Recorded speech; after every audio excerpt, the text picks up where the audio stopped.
the streets of Montreal to the Bell Center show. When the questions hit the ice and the rumors start to fly, Coach K grabs the microphone and tells you how and why.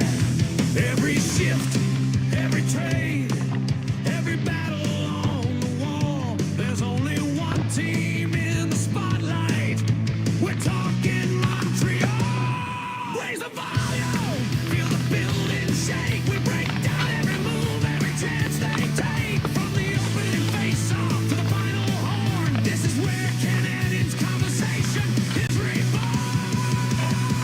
Hear the faithful call.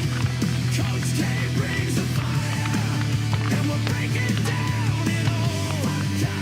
Montreal, stand proud and stand tall. The blue, blood rouge, we're giving everything for Montreal. Hey, hey, hear the city roar.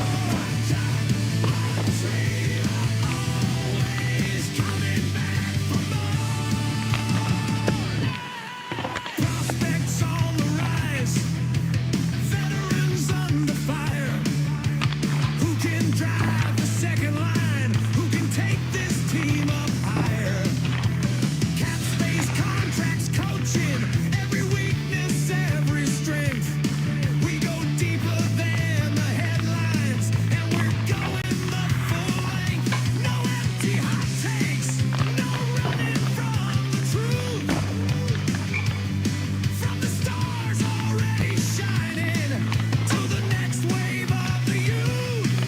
When the pressure starts to climb and the playoffs come in sight, Coach K brings the game plan every single night.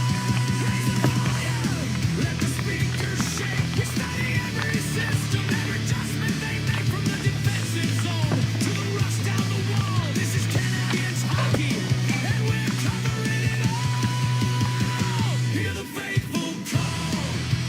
Coach K brings the fire, and we're breaking down it all. Montreal, stand proud and stand tall. For the blue, blood rouge, we're giving everything for Montreal. Hear the city roar. Montreal, always coming back for more. Go, Habs, go!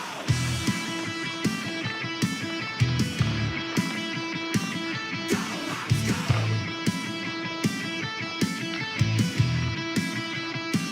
Montreal,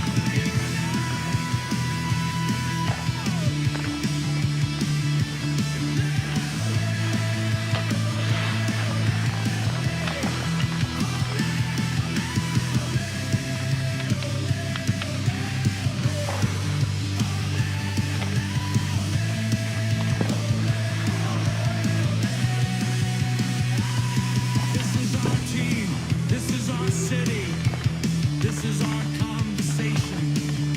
Through every high, through every fall, we carry the colors and answer the call. The history is heavy, but the future is bright. 24 banners still hang in the light. So bring on the pressure, bring on the noise. The next generation has found its voice. One team, one city, one passion above all. This is Coach K, and this is PuckTalk Montreal.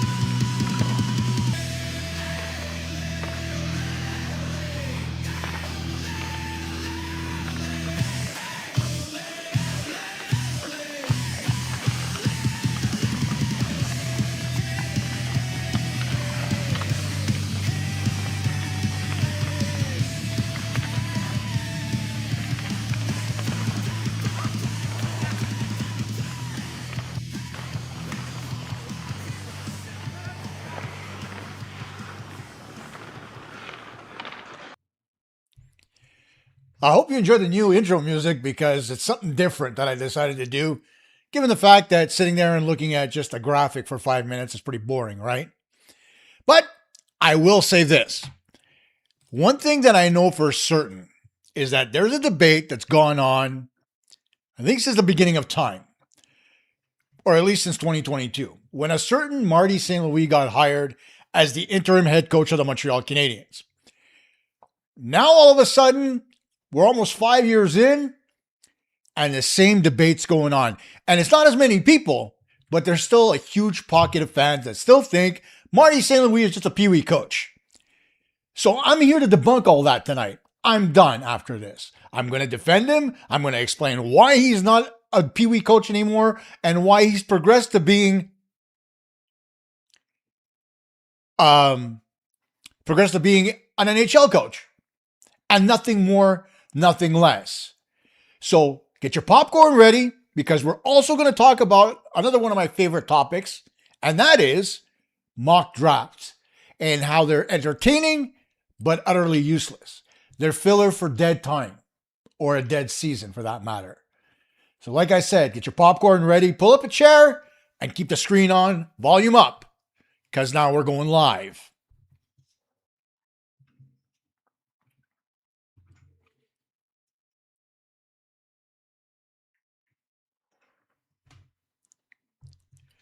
Hey gang, Coach K here with another Friday edition of PuckTalk Montreal Live. And before I go anywhere, no, it's Blackthorn. It's not Blackthorn Brotherhood, Riley. It's something I put together myself using AI, honestly. But it is what it is. Hope you liked it anyway. A little bit more upbeat than most others. But anyway, I digress. But let's get to the topics, because I really want to get to the live chat to talk about some of the other things that everybody's been listening to, including rumors about Arbor Jack guy being vetted by Calgary and stuff like that. So let's wait and talk about that in the live chat. And instead, let's take a look at the first topic of the day. And that, of course, is our head coach. Because for years, we've heard the same criticism, right? Marty St. Louis isn't an NHL head coach. He didn't spend years coaching in junior, and he didn't work his way through the American Hockey League. He was never an NHL assistant coach. He basically went from coaching youth hockey to standing behind the bench of the Montreal Canadiens. And when Kent Hughes hired him in February of 2022, well, yeah, I could understand the criticism a little bit. And I had already met Marty personally myself, so I already knew that he knew the game pretty well. But I understood why people were so, apprehensive about him getting hired. At that moment, he hadn't really proven anything in terms of being an NHL coach. But here's the part that some Canadian fans at this moment really refuse to accept. It was 4 years ago. People are still judging Marty St. Louis based on the resume he had when he entered the job, instead of looking at what he's done and what he's built since getting it. And those are two completely different conversations. In 2022, Marty was inexperienced, and he was given an enormous opportunity. Let's not beat around the bush. If I was given that chance, I think I'd probably shit the bed. That's just saying. But now in 2026, Marty St. Louis has helped develop one of the NHL's most talented young cores, taking the Canadiens to consecutive playoff appearances and coached them to an Eastern Conference final. Right? The Canadiens finished 2025-26, as we've mentioned 100 times, with a 48-24-10 record, 106 points, and third place in the Atlantic, reaching the Final Four of the NHL playoffs. Not to mention that they finished sixth in the entire league in terms of points. You can question individual decisions that he makes. You can question them about any coach or line combinations, deployment. You can criticize special teams, his matchups, and his absolute refusal to make certain adjustments. That's what hockey discussion is supposed to be. But continuing to claim that Marty St. Louis is an NHL head coach, I think that argument's completely dead. It's been buried by development and buried by results. And most importantly, it's been buried by the same players who clearly have a clear and utter belief in him. So let's be very honest to start about what happened in 2022, right? The Canadiens didn't hire Marty St. Louis because he had built an impressive coaching resume, right? At any level. He was coaching his boys in minor hockey. And before everybody sits there and says, and that's all he did, do you know what level he coached at? Do you understand the level that those players were being held to? And what it meant for him to be behind the bench of his sons, who he pretty much sacrificed most of his adult life to be able to support being an NHL pro player. So think about that before you wonder why he put what he really wanted to do aside to spend time with his kids. Criticize that and come back to me. Now, keep in mind, after he was coaching his boys, he also worked with Columbus Blue Jackets as a special teams consultant under John Tortorella, and that started in January of 2019. So that bit of experience matters, right? It may not be head coaching experience, but, Tortorella specifically pointed to St. Louis' understanding of the game, his work ethic, his ability to explain what success requires, both on an individual basis and within a team structure. But let's be real. Okay, consulting on special teams isn't exactly running an NHL bench. He's not managing 23 different personalities. He's not deciding who gets to play in overtime, and he's not handling losing streaks, injuries, young players, veterans, contracts, the media pressure, and the expectations that comes with being the head coach of the Montreal Canadiens. When St. Louis was appointed interim coach on February 9th, 2022, he had never coached above the youth level, outside of the little stint with the Columbus Blue Jackets. But how many of you were disappointed about the actual hiring? How many people sat there and said, wow, Marty St. Louis is our head coach? Bet you there was a lot of you that thought that. And it was an enormous gamble by Kent Hughes and Jeff Gordon, two guys that know Marty extremely well. So yeah, the fans were allowed to be skeptical. And there wasn't a mistake in questioning the hiring at all. The mistake was deciding that Marty St. Louis could never learn. Some people treated his lack of experience as a permanent condition instead of, developing like a player. They acted as though the coach who walked into the Bell Center in February of 2022 would be exactly the same coach that he is now, 4 years later. That part, to me, makes no freaking sense whatsoever. I could say the same for myself. I wasn't the same coach I was when I first started coaching in 2023, as I am now. My experience in terms of hockey knowledge and listening to other people around me has completely changed the way I look at the game and the way I coach. Now, here's the thing about people, right? As a fan and as a team, everybody expects players to develop, right?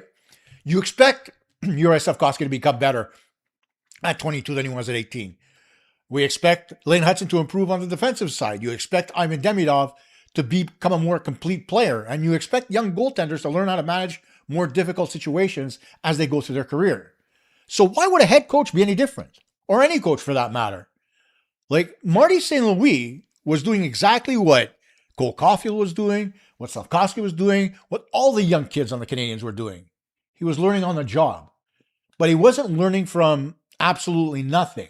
Okay? This is a Hall of Fame player you're talking about and spent more than 1,100 games in the NHL studying opponents, understanding systems, reading pressures, adapting to teammates, and surviving under demanding coaches.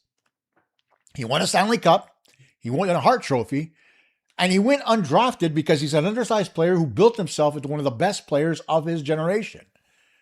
Right? He didn't arrive with traditional coaching experience, but he arrived with decades of high-level hockey experience. And he had that to turn into knowledge for his coaching ability. But that process took a little bit of time. Okay? Now, when Marty St. Louis first took over, the Canadiens didn't need someone walking into the dressing room and immediately install a Stanley Cup system, right? The organization at that point had been completely broken. The team had fallen apart after the 2021 Stanley Cup final. The confidence was gone. The energy had disappeared. Several young players looked like they were playing scared. So the first responsibility wasn't to get into contention right away. It was restoring what we had lost in terms of a team and an organization. St. Louis' first job was to get players believing in themselves again. Not just the rookies who were coming in, but the veterans who were still there. He had to create an environment where mistakes had to become teaching moments instead of permanent labels. And he had to make young players feel as though creativity was something to develop rather than something to eliminate. That doesn't mean he allowed players to do whatever they wanted. It means that he tried to teach them why decisions worked rather than simply telling them why decisions were permitted. In terms of, system versus concept, for example. When Montreal made St. Louis its permanent head coach in June of 2022, after the first year, Kent Hughes praised his leadership, communication, and understanding of the game. Jeff Gordon said that St. Louis had brought renewed energy into the room and that players had benefited both individually and as a collective. And that was just the beginning. But changing the atmosphere isn't enough. Eventually, the atmosphere has to produce something, right? Young players have to improve. The team has to become more organized. The standings have to change. And the Canadiens can't just remain in development mode forever. And that's where the St. Louis discussion has to shift right now, because the results eventually arrived. In 2022-23, the Canadiens finished with 31 wins. The year after, they won 30 games but improved to 76 points. Then the rebuild really started to move. In 2024-25, they won 40 games and ended up with 91 points. That was a 15-point improvement over the previous year. They scored more goals, they allowed fewer, improved both on the power play and the penalty kill, and they qualified for the first time since 2021 to get into the playoffs and enjoy the NHL postseason. They were the youngest team to get there. St. Louis was named a finalist for the Jack Adams Award. That alone should have ended any idea that he was simply a motivational speaker standing behind an NHL bench. You don't become a Jack Adams finalist because players enjoy practice or they like listening to your voice. You don't improve by 15 points because everyone likes the coach's metaphors, right? There had to be progress in the team's structure and their habits. There had to be progress in how Montreal defended leads, handled pressure, and responded when games became very difficult. Were they perfect? Hell no. The 2024-25 Canadiens had a lot of defensive problems. They still took too much time trapped in their own zone, and they relied heavily on their top players. That's part of the reason why they got eliminated in 5 games by Washington in the first round. But they had gone from hoping to play meaningful games in March to actually being beyond being in the mix and playing meaningful hockey in the playoffs. Then came last season. 48 wins, 106 points, a second consecutive playoff berth, something the Canadiens hadn't done in the longest time. Series victories versus Tampa and Buffalo, and an appearance in the Eastern Conference Final against Carolina. That's not theoretical progress, and that's not some kind of a moral victory, and it's not a rebuilding participation trophy. It's a team moving into contention. And that's what everybody wants, right? You can believe the Canadiens still need more depth, absolutely. And you can believe that they need another center and their defensive game has to become more consistent before they can win a Stanley Cup. And I agree with all of that. But a team doesn't reach 106 points in the Eastern Conference Final without receiving legitimate NHL coaching. At some point, the results that the team gets have to count for something. One of the strongest arguments in favor of St. Louis is that he's evolved with his roster, right? The version of Marty St. Louis who arrived in 2022 was focused more on restoring confidence and encouraging creativity. The version right now still values those things, but the expectations around his job have changed, right? Players are now expecting to understand the game away from the puck. They're expecting to manage situations better and to earn their opportunities. St. Louis has also become more willing to reduce ice time and become more willing to change combinations. He's become more demanding about details, and he's learned that developing a player isn't always about giving the player more. Sometimes development means giving a player less until he demonstrates that he can handle more. And that's a very difficult balance. That's that same balance that we all argue about when we talk in terms of Arbor Jacki. When we look at the comments from my last show, there are a lot of people that were out there that agreed with the fact that, you know what, he does make a lot of mistakes and he does need to have more limited ice time. Others think that he should be put on the wing and play 20 minutes a night. Who's right? God knows. But it's a very difficult balance. A coach has to give young players enough freedom to discover what they can become, but he has to prevent them from also learning from a lack of accountability. Right? St. Louis hasn't always handled that balance perfectly, right? There have been situations where players probably remained in important roles a little too long. There have been combinations that should have been changed sooner, and nights where the Canadiens needed a quicker tactical response. But coaching development isn't about never making mistakes. Just like we all sit there and say, you know what? We can live with Lane Hutson's mistakes so long as he's learning from them. Well, doesn't that apply to your coaches as well? Nobody's perfect, especially not your head coach. And in talking about that, it brings you to recognizing mistakes, correcting them, and creating better results over time. One example during last season when Marty St. Louis publicly accepted responsibility for Zach Bolduc's usage, he said that he needed to manage the player's ice time better. He took accountability because he realized he made a mistake. And then he supported those words, making changes in the way he deployed Bolduc. So that part matters because he's learning from his mistakes. Players can accept accountability from a coach who holds himself accountable, right? The old school approach often requires a player to absorb all the blame, right? When you're looking at, even as recently as Craig Berube blaming some of the players on the Toronto Maple Leafs, right? The coaches pointing fingers at their own guys instead of looking in a mirror, right? The coach keeps his authority by pretending that everyday decisions are correct in that particular case. But St. Louis doesn't need to do that, right? He can tell a player that he needs to be better while admitting that the coaching staff also needs to improve and could have very well let the player down. That doesn't weaken his authority, but it does strengthen his credibility, right? And there's another criticism that always follows St. Louis around. He's supposedly too close to the players, too friendly. He gives them too much freedom. He creates a comfortable environment, and comfort isn't the same, though, as complacency. So we need to realize that. A healthy working environment doesn't mean that there are no standards. It means the standards are clearly explained. It means players understand that they're being corrected. And it means a mistake doesn't automatically destroy the relationship between a player and his coach, which is something that Michel Therrien loved to do with a guy like PK Subban and some other players that he coached along the way. Just ask Terry Ryan, for example. This generation of player doesn't necessarily respond to being screamed at every day. Right, Mike? It doesn't mean that the players are soft. It means that communication and the way to get the word across has changed. I had to learn that as well. I was a very vocal coach behind the bench when I first started because I thought I could only show players so much in practice, but I didn't rely on my players to learn on their own. That was my mistake. The best coaches understand the individuals that are on their team, right?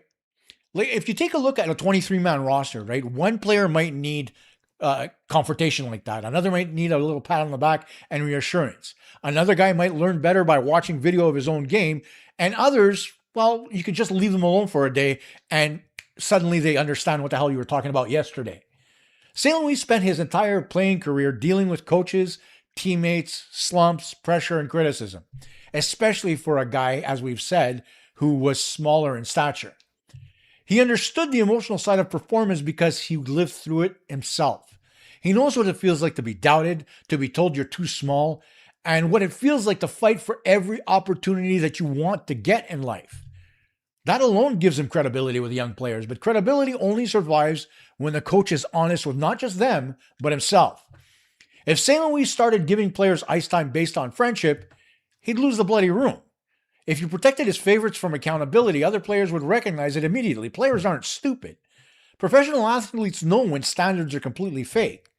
The fact that Canadians remained connected through losing seasons, increased expectations, and playoff pressure suggests that the relationships are built on more than just popularity.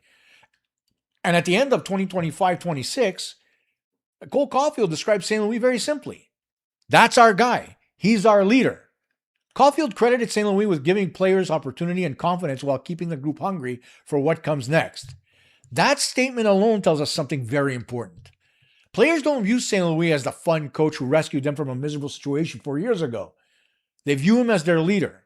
There's a big difference when you talk about that. A popular coach can make players feel good all the time. A leader makes players feel confident while still demanding improvement. That's what the Canadiens appear to have in Marty, right? The team has built an identity around youth, creativity, pace, resilience, and belief. Players aren't simply waiting for the rebuild to finish. They believe they're responsible for actually finishing it. Now, after the Eastern Conference final run, Jeff Gordon said Montreal had shown players around the NHL why the Canadiens should be at the top of their list of places to play. He pointed at the atmosphere in the city, the fan support, the experience the players had created. The Bell Center will always be an attraction for players. The history will always matter, but the history can also create pressure, especially for kids like Bolduc and others who are des gars de chez nous, like we say. Montreal hasn't always been viewed as an easy destination, right? There's the taxes, although if you find a good accountant, that doesn't really matter. There's the weather, there's the language, there's enormous media pressure like nowhere else in the league. Every mistake becomes a discussion, like on this show. Every slump becomes a crisis. A strong internal environment helps balance those challenges. Players can handle external pressure when they trust the people inside the organization. That's where St. Louis gives Kent Hughes a completely different and enormous advantage. When you look at Kent Hughes, you know that he's responsible for negotiating contracts, controlling the money, determining the term that he gives to players, and building the salary structure. But contracts aren't signed in a vacuum, right? When a player considers committing 6, 7, or 8 years to an organization, he's not only looking at the salary. He's looking at his role, the destination, the city, the dressing room, and he's looking at the coach. Think about that for a minute. Just last season, the Montreal Canadiens traded away their 2 picks in the first round to get the rights to Noah Dobson. And Dobson subsequently signed an 8-year contract without even stepping on the ice with Montreal. Okay? What does that tell you about the reputation that Marty St. Louis has built around the league? It's huge, right? But when you look at the player, like, take for example, Dobson. He can ask himself, does the coach believe in me? Does the coach understand my game? Is going to allow me to grow? Will I be placed in situations where I can succeed? And then as an organization, is this an organization where I could spend my prime years of my career? Obviously, Dobson said that with the contract he signed. Under this management and coaching group, Cole Caulfield signed for 8 years. So did Slafkovsky. Gooley signed for 6. Hudson signed for 8. Demidov signed for 8. Slafkovsky publicly explained that he loved Montreal, believed the organization was building something special, and wanted to remain a part of it. But now, Marty St. Louis doesn't deserve all the credit for those contracts, okay? Hughes deserves credit for identifying the core, negotiating intelligently, and creating financial stability, among the best in the league and the envy of all. Gorton deserves credit for helping establish the organizational plan and sticking to it. Right? The scouting and development departments also deserve credit. The players deserve credit for earning those contracts, but the coaching environment is part of that same sales pitch. You're not convincing players to surrender years of unrestricted free agency unless they believe in the direction the franchise is going. And after the 2026 playoff run, Josh Anderson pointed to Montreal's young players signing long-term contracts as evidence that something special has been established in that locker room. And that's something that every team and every player wants, and that's the connection that they have to look for. St. Louis helps create the environment. The environment helps create trust. Trust helps Hughes complete long-term contracts, and those long-term contracts help Montreal build a sustainable contender. It's not about keeping players happy. It's about organizational efficiency. When players want to stay, the general manager has more options. Contract negotiations become less confrontational. The risk of losing core talent decreases. Players may become more open to structures that keep the group together. Prospective additions to the team can look at Montreal and see that stability instead of chaos, and that becomes a competitive advantage, not just on the ice, but in the boardroom and, when you're trying to sign players. Now, defending Marty St. Louis doesn't mean I'm giving him permanent immunity, right? The standard that we have to look at him has changed, right? He's no longer the guy coaching a team who's being celebrated for meaningful games in March. He's coaching a contender. Can't get away from that now. That brings completely different responsibilities. Now his systems will be studied a little bit more closely.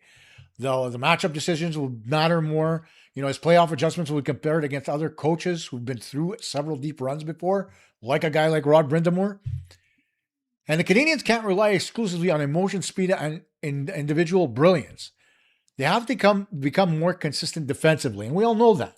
They have to find ways to generate offense when the transition opportunities completely disappear. They need to handle heavy forechecks, and they need to win games when the top line is completely controlled. St. Louis has to continue developing his head coaching skills. Just as the players can't become satisfied with reaching the Eastern Conference Final, neither can the coach. The next phase is proving that his style can win 4 playoff rounds. That hasn't happened yet. There's still another level to reach, but that's a very different criticism from saying he doesn't belong in the National Hockey League at all. The one argument says he has to improve to win a Stanley Cup. That could be true. The other says he's not a legitimate head coach. The evidence supports the first argument. It destroys the second one, though. Now, Marty St. Louis wasn't an experienced NHL head coach when he joined the Canadiens. That statement is always going to be true, but it's also no longer relevant, right? He became an NHL coach by doing the job, by teaching, by adapting, by making mistakes, correcting them, helping players improve, establishing trust, leading Montreal back into the playoffs, and by taking one of the NHL's youngest teams to the Eastern Conference Final. The Canadiens are no longer trying to convince themselves that the rebuild might work. They've seen it work, right? The best players are committed to their future with this organization. Players around the league are seeing what the Bell Center has become when Montreal is competitive, and everybody wants a part of it. And Kent Hughes now has something every general manager wants: a coach who doesn't make players search for the exit. He has a coach who makes players want to stay and open the door. Marty St. Louis may not have followed the traditional road to becoming an NHL coach, but after 4 years, 106 points, and an Eastern Conference final appearance, there shouldn't be any debate left. Marty St. Louis is an NHL coach. He might be exactly the coach that this version of the Montreal Canadiens needs. Now, I know this topic is going to spark massive debate, and that's okay. But the one thing I'm going to ask you guys is to keep it classy. Sure, St. Louis still has a lot to learn as an NHL coach, especially on the defensive side of the game. But are you seriously asking for management to look for a better option? Would you have been happier if St. Louis was let go and Pascal Vincent stayed instead? And if you want Marty out, who the hell are you proposing to replace him with? Which coach have you seen that can take what he's learned as a player and successfully translate that into a coaching career outside of maybe Rod Brind'Amour? I don't think MSL is perfect, but I think he's done a hell of a job teaching and improving his players while growing as an NHL bench boss himself. What do you honestly think? Now, before I get into my mock drafts, okay, I do want to mention something to everybody, and it's something that I've been working on for a bit. And I want to really get to it, okay? I now have a website where I blog almost daily, PuckTalkMTL.com. And on PuckTalkMTL.com, I also have, sorry about that, the Puck Talk shop, where I've put up all kinds of good stuff like cups and tumblers, baseball shirts, hoodies, baseball caps, and novelty t-shirts that not everybody has, like my boy here, Arbor, on a t-shirt that's named Bare Knuckle Justice, as an example. So do me a favor, go visit the shop, see if there's anything you like. If you've got the suggestions, man, throw them over. I'll build it if I can. And to get to the shop, all you got to do is go to PuckTalkMTL.com/shop. The store's open. PuckTalkMTL.com also has my blog on there. Be sure to get on there and not only read the stuff that I write, but maybe buy a thing or two. Just saying. Now, let's get into another subject that absolutely breaks my stick. And that is talking about every summer, the NHL news cycle gets to slow down, right? Free agency settles down. You know, the major trades are all finished. Training camp is still almost, it feels like 100 weeks away. And suddenly every hockey outlet discovers the same brilliant yet stupid idea. Let's redo an NHL draft. Let's go back to 2019 or 2020 or 2022.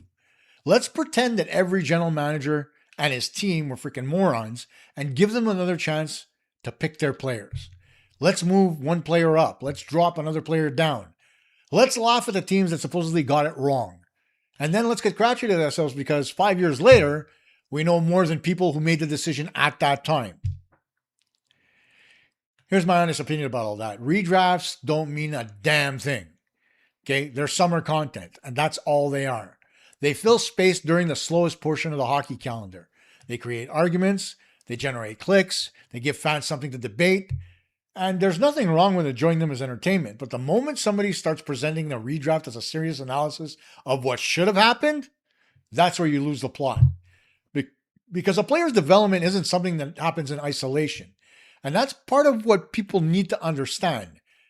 Just because you get drafted at a certain place doesn't mean you necessarily progress from there and don't go back in the other direction. Just ask Neil Yakupov. You can't remove a player from the team that drafted him, place him somewhere else 5 years later, and assume everything would have unfolded exactly the same way. That's not player development. That's just fantasy hockey. And now, I want to explain why these redrafts are built on the assumption that, or are built on assumptions that simply don't survive serious examination. Now, the biggest problem with a redraft is simple. It treats the players we see today as if the player was guaranteed to exist regardless of where he was selected. That, my friends, is completely and utterly false. When a player is drafted, the NHL team doesn't receive a finished product, right? They get a teenager, usually an 18-year-old who's still growing physically, developing emotionally. He's learning how to train, eat properly, handle pressure. He's learning to live by himself for the first time in his life, and he's still learning what it actually takes to become a professional athlete. The organization then becomes part of that player's development, right? Who's the coach? Who are his teammates? What part of the roster, matters to what he does on the ice? What are the team's strength and conditioning coaches teaching him, right? Your skills coaches are going to matter. The medical staff, the development staff, the team's expectations, all that shit matters. The city matters. The media environment matters. The quality of the minor league affiliate matters. Even the timing of the draft pick matters. And every one of those variables can change the player who eventually emerges. A redraft ignores all of that, though.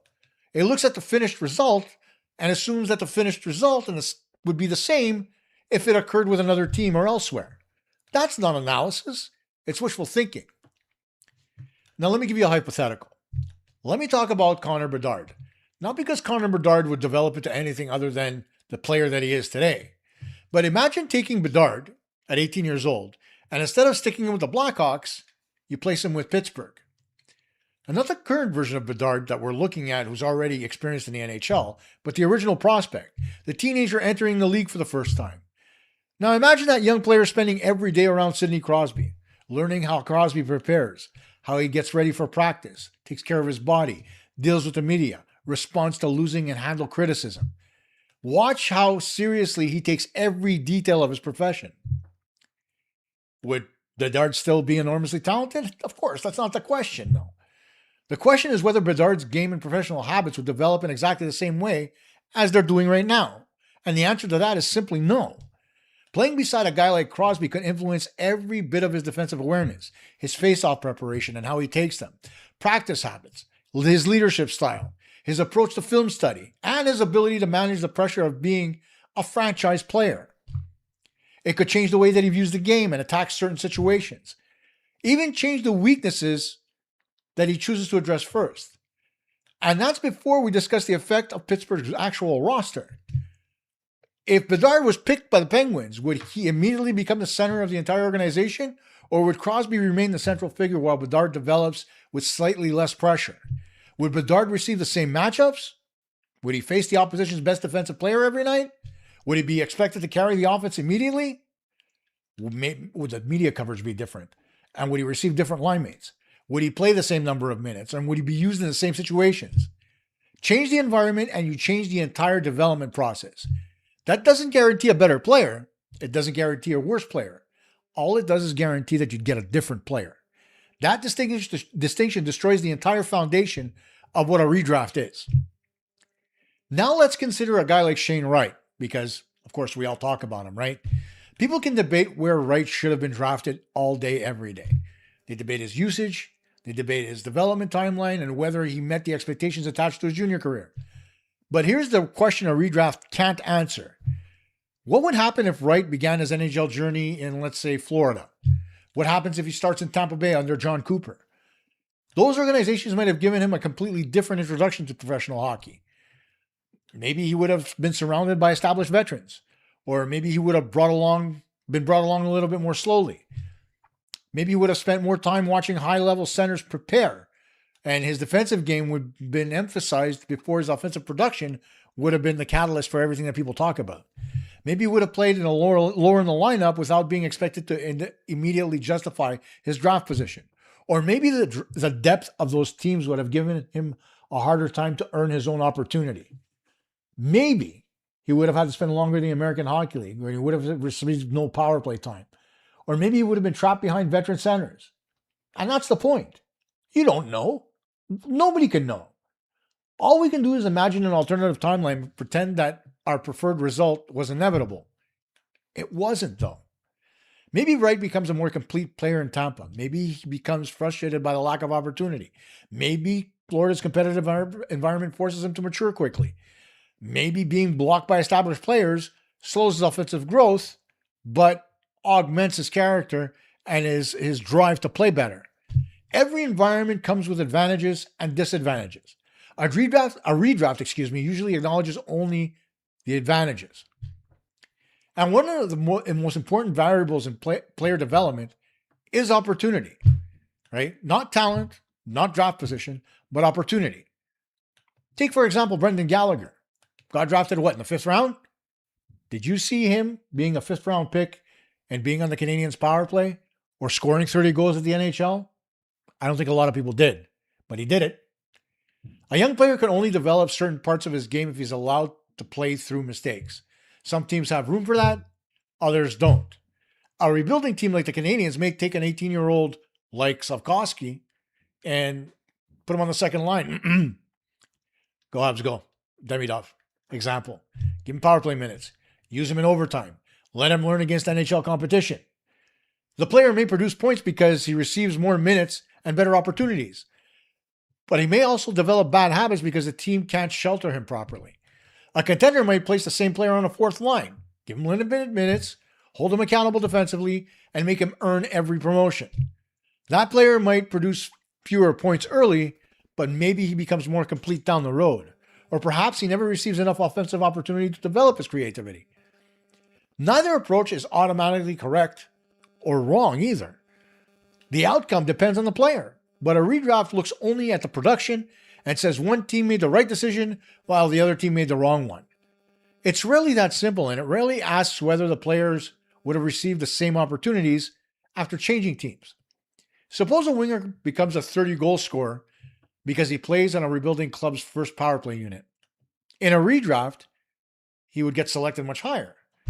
But if that team now drafting him already has 2 established scoring wingers, what if he receives only 11 minutes a night? What if he never touches the first power play unit? Would he be guaranteed those same 30 goals? I assume not. We also tend to underestimate the importance of their line mates, right? A center drafted by one team might spend his first 3 seasons playing with experienced wingers. Those wingers know where to be, how to finish chances, communicate with the bench, how to cover mistakes, and they know how to teach their young center how to manage the middle of the ice a little bit better. Place that same player on another team with 2 inexperienced wingers and his development suddenly looks completely different, right? The points may disappear, the confidence may drop, and his defensive mistakes are going to become a hell of a lot more obvious. The coaching staff may begin using him a little differently at that point, and that affects his entire trajectory after the fact. The same applies for defensemen. A young defenseman with a calm, reliable veteran has a safety net. He can take chances, activate offensively, learn when to pinch, and he can make mistakes without every error ending up at the back of the net. Put that same defenseman with another inexperienced player, and suddenly everything goes to shit. His numbers get worse, his confidence suffers, his minutes are reduced. Fans call him a bust at that point. 5 years later, a redraft tells us that that team should have never taken him. But would that other team have given him the same veteran partner who'd help him succeed? Again, nobody knows. And different coaches carry different value as well. Some coaches trust young players. Some prefer veterans. Some want their forwards attacking aggressively. Others want defensive structure above everything else. Some encourage defensemen to join the rush. Others want to make them play the safest play available. Right? A highly creative prospect might thrive under a coach who allows experimentation. And that same player could struggle under a coach who benches him after every turnover. Right? A responsible two-way player might earn immediate trust from a defensive coach. Place him in a system that prioritizes speed and offense, and suddenly he receives less of an opportunity. Those aren't minor details. Coaches control ice time, matchups, and they decide who plays on special teams, who's on the ice protecting a lead, and the coach also can build confidence and destroy it. When we move players around during a redraft, we pretend those relationships would remain unchanged. They would not. Okay, every relationship with a coach is different. The player will receive a different instruction from that coach, maybe different feedback, different opportunities, and possibly a completely different identity. Organizations also have to have a different level of patience. Some teams understand that a player needs 4 or 5 years to develop. They allow the prospect to develop in junior hockey, then college, Europe, the American Hockey League. They don't rush him simply because he was selected in the first round. Other teams are under pressure. The general manager needs immediate results. The coach is trying to save his job. The fan base is tired of losing. The ownership group wants progress. And suddenly an 18 and 19-year-old is placed in the NHL before he's ready to do it. He survives on talent, but his fundamentals are completely shot. Or maybe the opposite happens. A player is ready for a bigger role, and the organization keeps him in the minors because it trusts veterans more. He becomes frustrated. His development stalls. He gets labeled as someone who failed to meet expectations, and then suddenly he's traded. The new organization gives him an opportunity, and he succeeds. Now, was the original scouting report wrong? Maybe. Was the player simply a late bloomer? Always possible. Was the development plan poorly managed? That could also be true. A redraft rarely separates those possibilities, though. It simply moves the player higher and calls the original team foolish for picking him.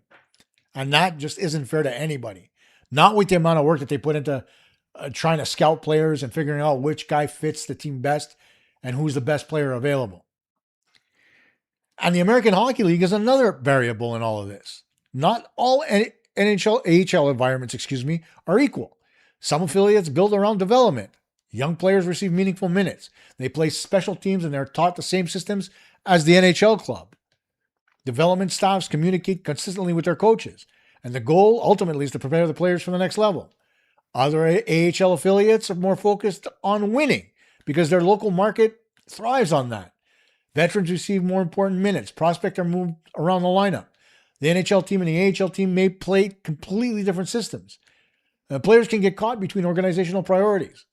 A prospect's AHL experience can determine whether he plays in the NHL, for sure. A center that receives first-line minutes might develop his offensive confidence earlier. The same center playing limited minutes elsewhere might gradually become a defensive depth option.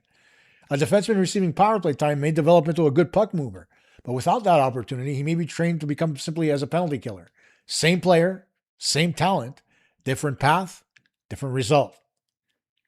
And then when you take a look at their development staff, that matters too. Some organizations have a large development staff. Skills coaches, skating specialists, nutrition experts, sports psychologists. God knows we didn't have those when I played. Video coaches, strength coaches, former players serving as mentors. Every detail gets monitored, right? And if you think about it, under Bergevin, where was the development staff? There was none. In fact, even the scouting staff would scout via video. Now, things are completely different. The scouting staff is huge. The development staff is huge. Other organizations may have fewer resources and less coordinated plans. And that makes an enormous difference. Maybe one team identifies a flaw in a player's skating mechanics immediately. They adjust his stride, improve his balance, help him gain speed. 5 years later, well, he becomes an effective NHL player. A redraft then says every team should have recognized that potential. But was that potential guaranteed? Or did the drafting team help create the player by identifying and correcting a weakness? That's a point that matters. Development isn't simply about waiting for the prospect to become good. It's about active process. Organizations help shape the outcome, right? The players deserve credit for doing the work, but the team deserves credit when it creates an effective plan and the player turns out the way they expected. A redraft often gives all the credit to the player and none to the organization that drafted him. Prospects mature at different rates as well. One player might mature physically at 18, while another looks a hell of a lot bigger at 22. One player needs to gain strength, while the other needs to become quicker. One improves endurance, the other changes the entire approach to offseason training. The team's guiding through the process, though, and that matters, right? A prospect who joins an organization with a clear physical development plan might improve rapidly. A prospect without the same guidance may very well struggle. The NHL is filled with talented players who look dominant against teenagers, but struggle once they face grown professionals. The ability to adapt physically can determine whether or not the skill translates to the National Hockey League. And yet, the redraft takes the physical product and assumes every team would have produced the same transformation. That's impossible to prove, and honestly, it can never be right. Injuries also shape careers. A shoulder injury affects a player's confidence. A knee injury, that affects his skating. Repeated concussions can change a career completely, right? Take a look at Eric Lindros, for example. Even the timing of an injury matters. A player injured during his first training camp may lose an entire year of development. Just go ask David Reinbacher. Another player stays healthy and earns an NHL opportunity before the roster becomes crowded. Different teams have different medical staffs, rehabilitation plans, and return to play philosophies. One organization may take a conservative approach. Another may allow a player to return sooner. One rehabilitation plan might correct a long-term weakness, while another focuses on getting a player back into the lineup soon. You can't redraft injuries. You can't move a player to another team and guarantee that the same injury happens at the same time. You can't always guarantee it doesn't happen either. That alone makes the entire exercise hypothetical in terms of the redraft.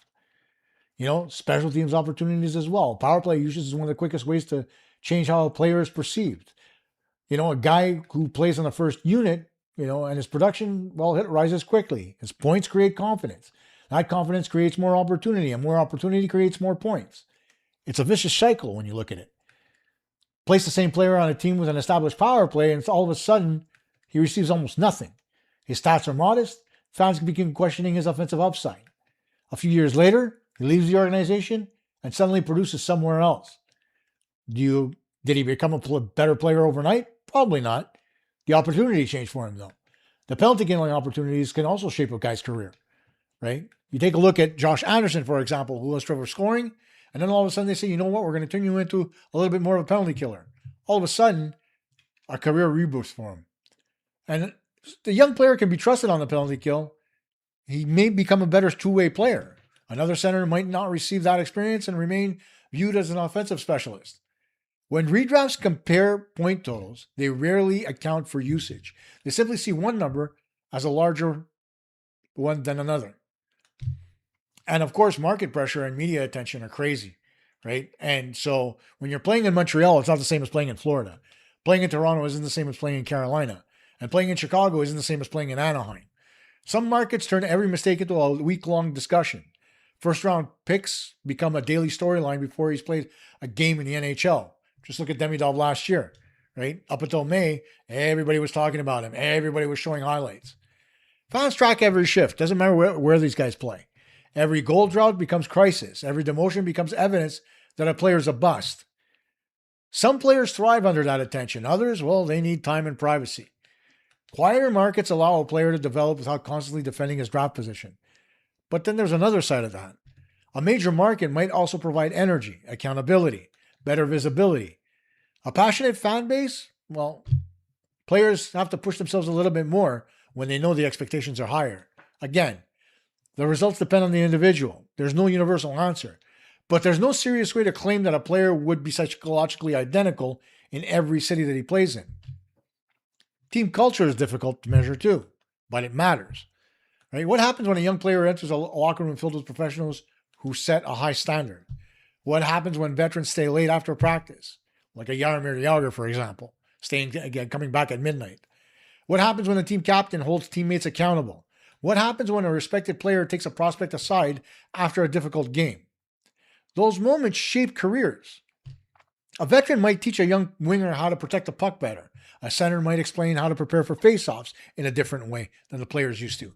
A defenseman might help a prospect understand positioning better. And a goaltender might teach another goaltender how to recover after allowing a bad goal. All those conversations don't appear on a stat sheet. They can't be measured during a redraft, and they're all part of development, though. That's why the Connor Bedard and Sidney Crosby hypothetical is so important. Mentorship doesn't simply add points. It creates habits, and habits change careers. And a rebuilding team versus a contender don't view prospects the same way, right? A rebuilding team may need young players immediately. They have roster spots available. They tolerate mistakes a little bit more. And long-term development is more important than the short-term results. A contender, though, has different priorities, right? Every point matters. Every defensive mistake matters.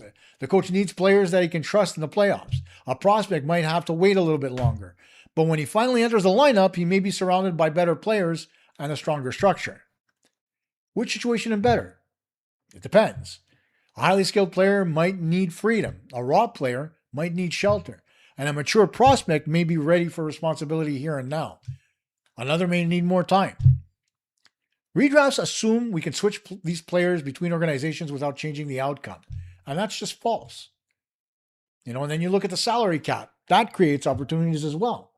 A team tight against the cap may need a young player or an inexpensive entry-level contract. That player suddenly gets a roster spot.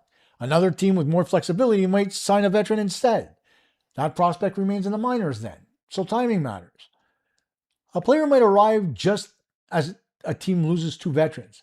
Another might arrive when every position is filled. One gets promoted, one gets blocked. Over several seasons, that difference becomes enormous.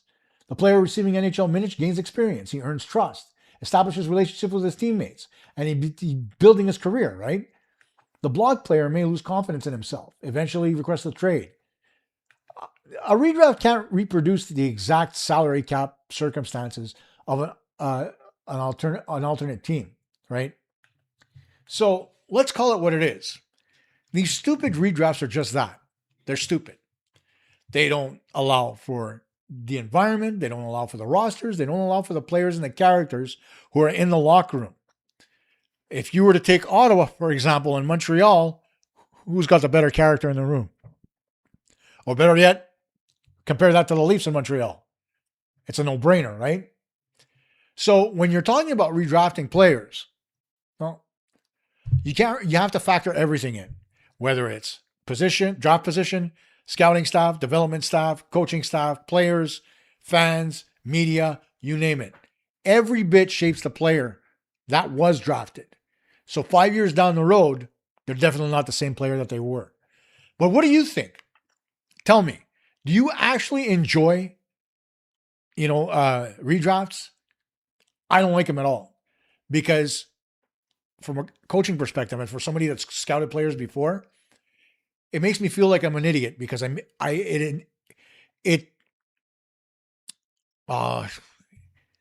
what's the word I'm looking for? It implies that I made a mistake when I said draft that guy. That's bullshit. Okay? Total and utter BS. The player is responsible for his development as much as everybody else around him. So, do you take redrafts seriously, or do you take them for what they are? Summertime filler for a sport that you're missing.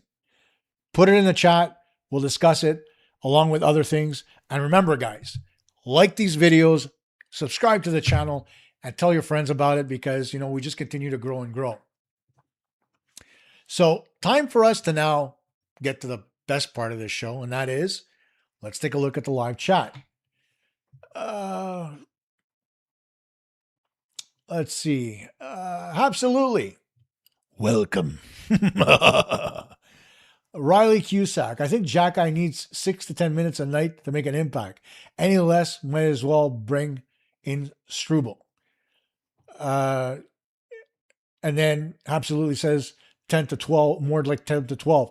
And that's the sweet spot, okay? It's never perfect, but the sweet spot for development is 10 to 12 minutes. 6 to 10 over 3 periods, you're talking 2 to 3 minutes a period, and long stretches without playing. It really isn't enough. So I tend to agree with absolutely. 10 to 12 is the perfect spot for any player that wants to develop. MSL is the best coach the Habs have had in my life, though he doesn't value tough players as much as I'd like. And that comes from Austin Allen. Austin, I don't think I've seen your name here before, so if it's your first time on the show, welcome. If it's not, sorry I didn't notice you before. But I will say this. It's not that he doesn't value tough players, okay? And this discussion about Jack-Eye is the part that pisses me off the most, because here's the thing. When you take a look at the defensive structure of the Montreal Canadiens, it's not really a defensive structure. It's a concept. And the concept is that the team has to have the ability to move the puck out of the zone effectively in order to feed the transition and create offense. The idea is that your best defense is having the puck on your stick, which in theory is true, but it never freaking happens during a hockey game. Okay? It just isn't. Okay? The thing about this whole notion that he doesn't like tough players, he's played with tough players before. It's not that he doesn't like them. It's about where they see the development of a player. Okay. And now I've seen people in the comments say different things. Some say that they think that Arbor Jacki is slow. Some say that they think, he got shit for brains and he can't figure out what he's doing on the ice.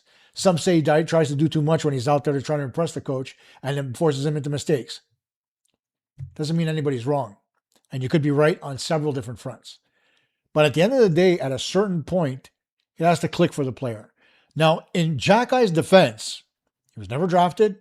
He earned every step of the way up the ladder. But the most important thing about all that is that defensemen tend to develop a little bit slower than forwards. We say that all the time. So if that's the case, and you're taking a player who's been in the league, what now, 3-4 years? You're still looking for another 3-4 years down the road. Where is Jacki going to be in terms of his play?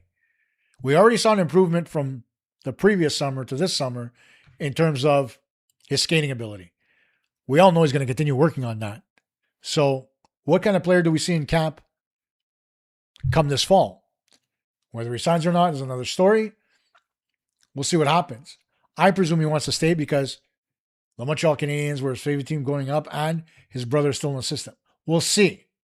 But seriously, it is what it is, right?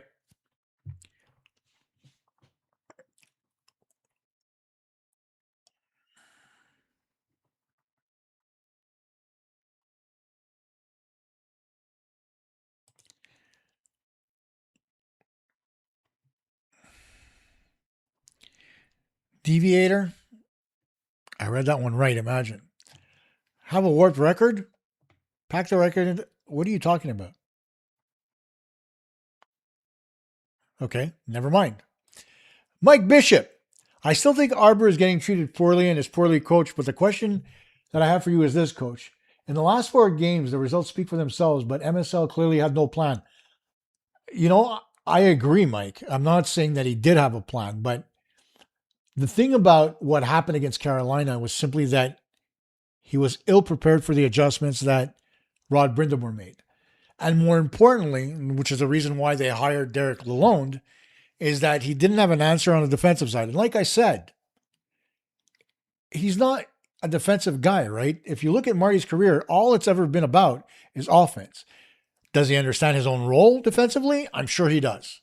But in terms of group defense and how to defend your own zone, I'm pretty sure that's part of his game and his coaching acumen that he has trouble with. And so getting Derek Lalonde to help him with that is going to go a long way to him being more prepared moving forward. And again, all I'm talking about here is what I mentioned before in terms of Marty, his own development, right? A player can't be expected to be pulled out of the box ready to defend against a team like Carolina or ready to create offense for 84 games in a season, right? Everybody learns at their own pace, just like players do. So do coaches that come out of the American Hockey League know how to defend in the NHL? No. Right? Do coaches that were in the NHL understand how to manipulate offense? Not as much. Here's the thing that I look at, right, in terms of the way I coach, just to get an understanding of what I think, right? My focus is always more on my own zone. I trust my players to be able, once they get the puck out, to remove their heads from their ass and provide offense the only way they know how, by creating it themselves. I don't need anybody how to try to put the puck in the other net. I don't need to tell him how to stick handle. I don't need to tell him what routes to take based on the way he skates. You know why? Because not everybody's the same. All players are different. But in the defensive zone, the one thing that you can do that you can't do offensively is assign responsibility, right? You give players areas to cover, and you give another player the ability to support every single one of those areas. 4 corners of the zone, one guy who comes in and support in every situation. Normally that's the center. It could be one of the forwards as well. Depends on who gets back at what point in time. But at the end of the day, it's this. Learn to get the puck out of your zone effectively first. The offense will come. Now, that's the thing about the Canadiens right now. The Canadiens absolutely know how to create offense. What they don't know how to do and need to do is get the puck out of their own zone. Pretty simple to me. And that's the part that's going to help them. Absolutely. Hey, Coach, Marty St. Louis is a great coach, but I didn't like how he handled Brendan Gallagher's usage and Arbor Jacki's cut time. I just wish he handled it better and tried them out when they struggled.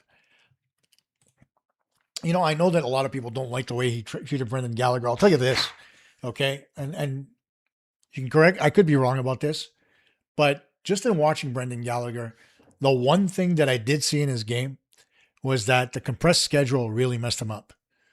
That's not to say that he's not going to play in Vancouver next year and kick ass with a regular schedule, right? But the Olympic break and that 3-week period where players don't necessarily play, I mean, that can wreak havoc on a player when you're playing that many compressed games before and after, right? So, and listen, it's not an excuse, but at his age, with the wear and tear on his body, I can appreciate the fact that, the fatigue really kicked his ass. And I think Marty recognized that as well. Now, is Brendan going to admit to that publicly? No. Privately? Maybe. And I can guarantee you, Brendan's already on the ice now in the summer. He's working his ass off so he can be ready for the start of the season next year in Vancouver because it doesn't want a repeat of this year.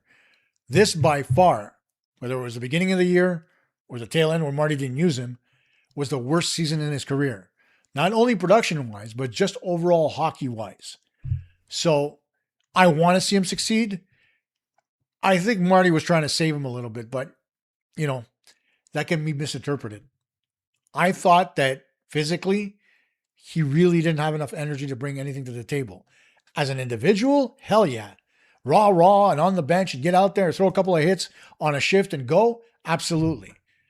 For 10 to 12 minutes a game or more, I don't know that he had it, honestly. And it's a shame to say, and it's not his fault. Like I said, he's probably played one of the hardest careers I've seen in the longest time in the NHL in terms of injury, because nobody can understand how bad it is to break your hands not once, but twice on a Shea Weber slap shot.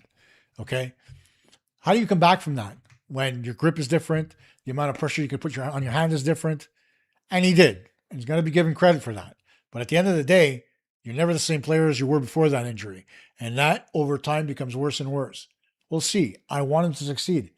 And when you're talking about Arbor, I'm telling you guys, the thing about Arbor isn't that his ice time was pulled back because of what Marty wanted. Okay, because I'm convinced that in the Buffalo series, Stefan Robida wanted to pull him, but Marty said, no, I need his body in there. And then against Carolina, after game 1, Robida just said, forget it, I'm leaving Struble in there because offensively we're better. But then in your own zone, you suck ass. Listen, again, I'm going to come back to the hiring of Derek Lalonde. I think that's going to help Arbor big time if he stays with the team and he signs. I think it's going to help Jaden Struble a lot. I think, I don't think it's going to pull back from anything that Lane Hudson does because Lane Hudson's just a freak in terms of offense.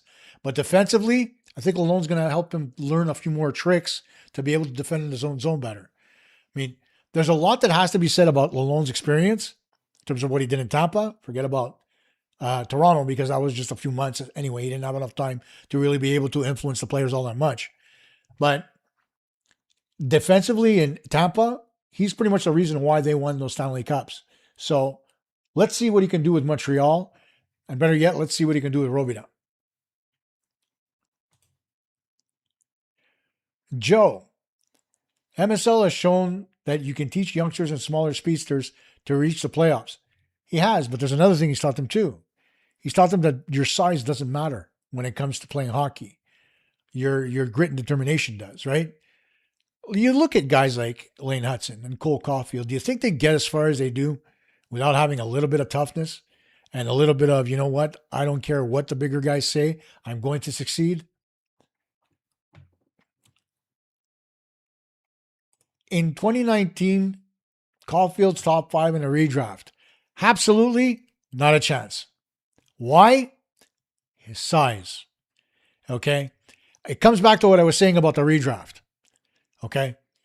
When you take a look at everybody, the thing about the league back then was they valued size more than they did speed and skill in 2019. After COVID, a little different. And the proof is right there with the teams that got to that 2021 final. The Canadiens weren't a skilled team. They weren't a small team. Tampa Bay wasn't a small team either, outside of maybe Braden Point and Tyler Johnson.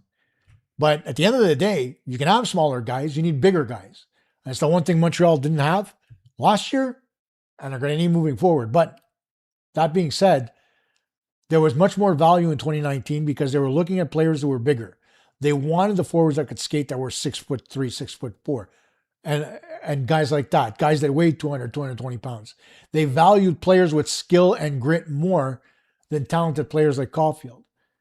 That's not to say that other teams might not have had him on their list, but just the fact that he got that far down in the draft means that a lot of those teams weren't really interested in getting a small skilled player, and were more interested in getting guys that were much bigger. And a lot of those guys didn't pan out, by the way. But hindsight is 2020, right? We say that all the time. Austin, I wanted him to play Doc way more. He's the strongest forward, and the team was getting out-muscled everywhere. Why play him on the fourth line? I'm not going to say that he was the strongest forward out there, honestly, because I think that distinction goes to Josh Anderson, bar none. But I will say this. At a certain point in that series against Carolina, I did want to see Doc moved up in the lineup. I wanted him to end up on the right side next to Suzuki and Caulfield. And I wanted Slavkovsky back down on the second line to give some insulation physically to both Newhook and Demidov. I thought that would have worked. But again, hindsight's 2020, right? But that's what I wanted in the then and now. I mentioned it on the post-game show. I mentioned it on the pre-game shows. I couldn't understand why he didn't go back to that. It worked so well during the regular season. I just couldn't understand why he wouldn't try it, especially given the fact that Doc was moving well in the playoffs and contributed a few times along the way as well.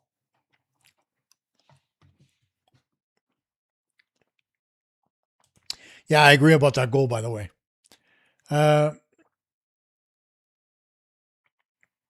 Let's see here.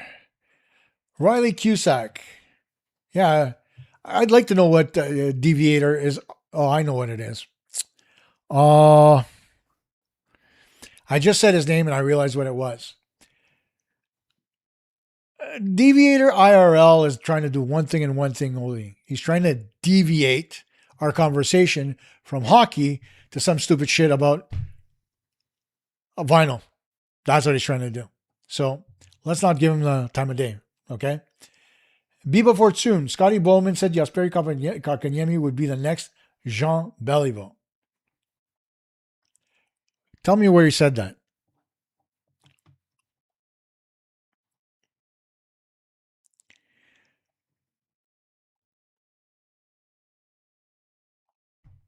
Wow, already we're out of questions in the chat. Where did that happen? Well, there we go. It's not refreshing for me. It's so stupid. Where are we here? Okay. Absolutely. Hey, coach. Question. Do you believe that Arber Xhekaj will be part of the team long term, and will he be good enough to fit this team as a 6th or 7th defenseman in case injuries, or be in time to time? Listen, the way I look at Arber Xhekaj, there are a lot of things in his game that I want. There's one thing that I miss on the Montreal Canadiens more than anything, is the bomb from the blue line. Whether it was PK Subban, Shea Weber, Sheldon Surrey, Vladimir Malahov before that, Gaston Gingras. Being able to clap one from the blue line has its own set of merit in terms of creating rebounds and second chance opportunities, right? And that's part of the game that's kind of, if you look at every team in the league, it's kind of gone the way of the dodo. You're no longer looking for the guy who could pound the puck at 104 miles an hour anymore. Now you're looking for guys that can just put the puck through to the net. And it's not only at the NHL level. I've seen this in the AHL. I've seen it in junior hockey. I've seen it everywhere. I think it's wrong because you're taking an element of the game that actually works out of the equation. Why would a coach in his right mind not want to have a guy with a clapper on the blue line? Honestly, it creates such chaos when that shot gets through. It creates so much chaos when it gets deflected and the goalie doesn't know where the hell it's going. I mean, the idea is take the clapper and get it on net. Don't miss the net by 100 yards. Gaston Gingras. But at the end of the day, there's value there. And Arber's one of those guys that has that shot. Now, am I saying put him on the power play with it? No. Right? We're not going to do that yet unless he earns that opportunity. But the Canadiens played their power play with 4 forwards and 1 defenseman. Unit 1 is Lane Hudson. Unit 2, Noah Dobson. For now. But at the end of the day, I think Arbor being able to skate better, finish his hits, and be more defensively responsible is going to keep him in the lineup more. But the problem is the man-to-man defense of the Montreal Canadiens isn't something that Arbor Xhekaj is used to playing. None of them are, which is why you see so many freaking mistakes. Free flow defense needs one thing more than anything else: the ability to communicate. You got to be able to switch. You got to know who you're switching with, who you're covering when you switch, all kinds of different variables. Where are you on the ice? Do you switch vis-a-vis the puck? Do you go all the way back below the goal line? Do you chase up to the blue line? All that shit. There has to be clear instruction with the man-to-man in terms of not actually playing pure man-to-man and playing more of a zone. The defenseman, you can't go beyond the top of the circles. Ever. I would even venture to say the hash marks. But if you're playing man-to-man below the hash marks and you're switching with your forward to chase a player or cover a guy specifically, I got no problem with that. When you're taking the defenseman and completely pulling him away, and he's got to follow a guy up to the blue line, and he can't take care of the front of his own net, and he can't make sure that his goalie has a clean line of sight, yada, yada, yada, that's where I think there's a problem. So what I'd like to do is stop emphasizing on what Arbor can do and start emphasizing more on how the system has failed him up until this point and how the new life that Lalonde is going to bring into this team may very well change his plight. We'll see, right? I may be completely wrong, but I honestly think Derek Lalonde coming in as an associate coach, which I put on my blog, by the way, PuckTalkMontreal.com or PuckTalkMTL.com, where I talk about what it means to be an associate versus an assistant. It kind of gives you the hierarchy. Lalonde now is a second in command. He can tell Robida what to do with the defenseman and how he wants them to play. Robida can't do vice versa. And so I think that's an important point to realize here. Lalonde's got teeth, and I know he's not afraid to use them. So we'll see how that plays out this season. You're welcome, Mike.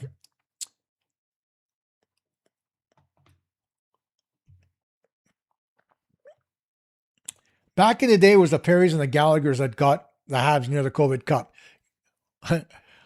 Deviator, you're not wrong, but it also was other guys as well. You look at the Carey Prices and the Shea Webbers, the Tyler Toffoli's, the Arturi Lekkonens. A lot of guys contributed on that team. The problem was it wasn't sustainable. So it is what it is. I don't know if it's Joe. If it is, so long as he doesn't say something stupid, it's all good. It doesn't matter about the size. In a redraft based on talent and skill, it would be Caulfield in a redraft. You don't know how that skill would turn out, though, absolutely. That's my point. Okay? What he did at Wisconsin, yeah, that gets the attention. That says, okay, this kid's got talent. But then when you take a look at how teams were building their teams at that point and focusing more on size, Caulfield doesn't get higher up in skill. It's a moot point because of the fact that, hey, they're looking more at size. If they're looking strictly at skill, yeah, you're absolutely right. But that wasn't the case in 2019. So we've got to get away from that whole, oh, yeah, because it wouldn't have happened.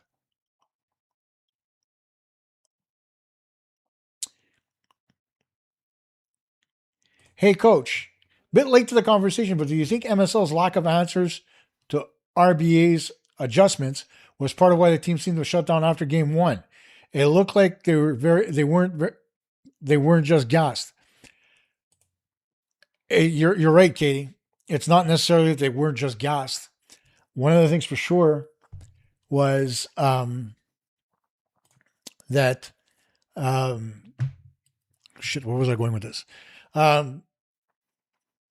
In the beginning, at the beginning of that series in game number one, what was happening was the Canadiens were keeping the puck along the half wall and bumping it out into the middle.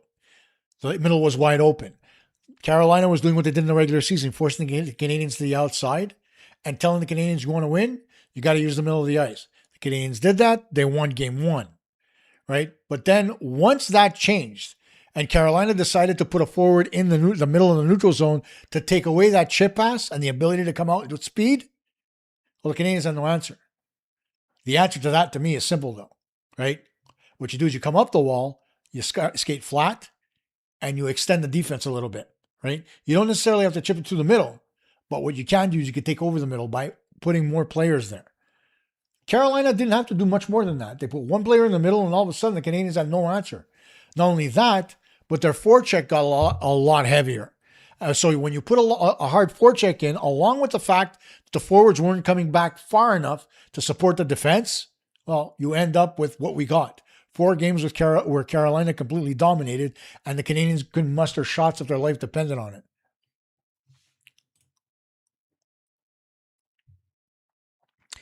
Yeah, Viva Fortuna, I got to tell you, I don't.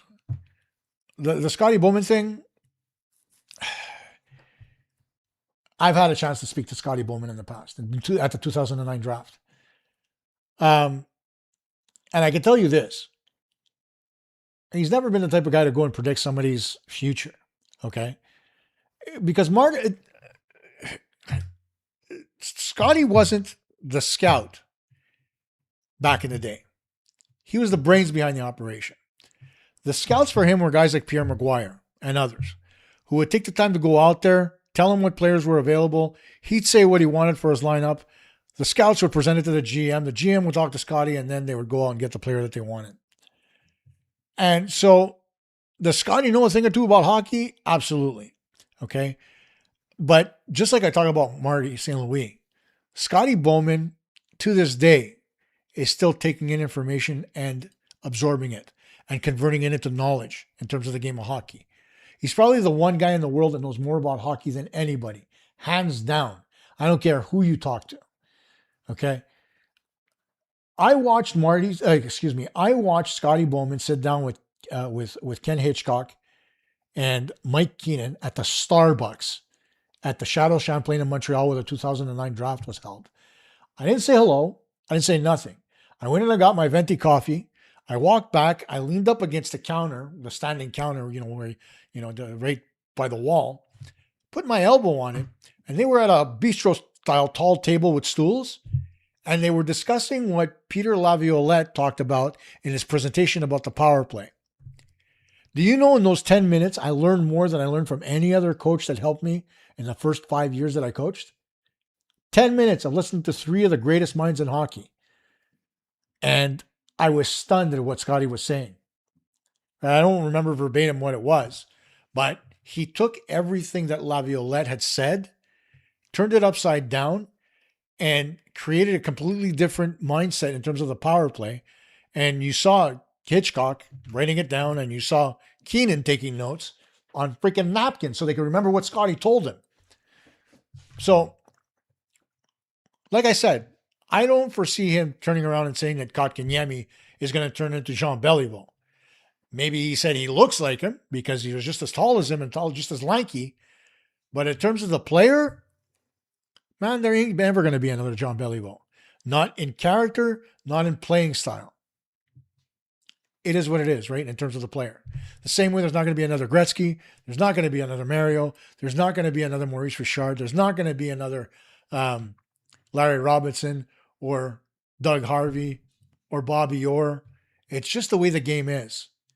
Okay? So to say that, somebody's going to be the next so-and-so, it puts undue pressure on that player. And I really don't see Scotty being that guy. Just saying.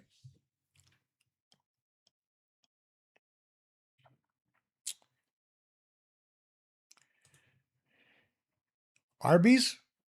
Like the food chain or the defenseman? It's Wi-Fi. Arby's so lucky we love him. So many great prospects slip through the cracks without any love from fans. You're not wrong. But, there are prospects that get love by fans who get kicked in the nuts when they end up playing in the NHL. And, when we talk about bringing up players too quickly, that's the whole thing here.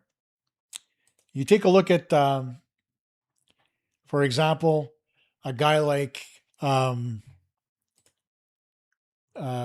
Mike Ribeiro or Guillaume Latendresse. Guys that were brought up too quickly because, the team needed excitement. Latendresse scored a shit ton of goals in the preseason. Well, let's keep him on the team. Let's see what he does. When he doesn't do what he did in the preseason, what did we do? We kept him on the team instead of sending him down to the American Hockey League. You know what we did at that point? We killed the player. Mike Ribeiro, the success, destroyed him. Not just on the ice, but up here. So there's a lot to be said about what moving a player too quickly is all about.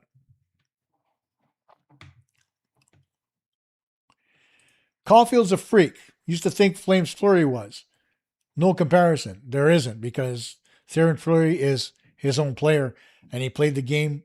I think he played the game more like Brendan Gallagher than Cole Caulfield, to be honest. Didn't have the same skill set, that's for sure.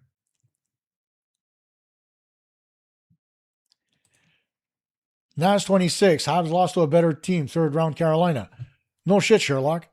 But at the end of the day, there were also a lot of mistakes that were made by the Canadiens in that series that they could have rectified had the coaching staff had the acumen and the ability to be able to recognize what was going on and create solutions to those problems. They're not there yet. I'd never expected them to be there yet. They're still gaining experience. They'll be there next year, though, I can guarantee you that.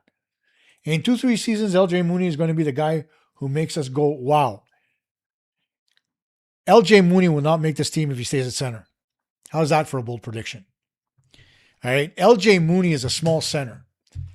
He can't play there. Okay. Small centers don't work unless they're superstar material and overly skilled. That's not LJ's game.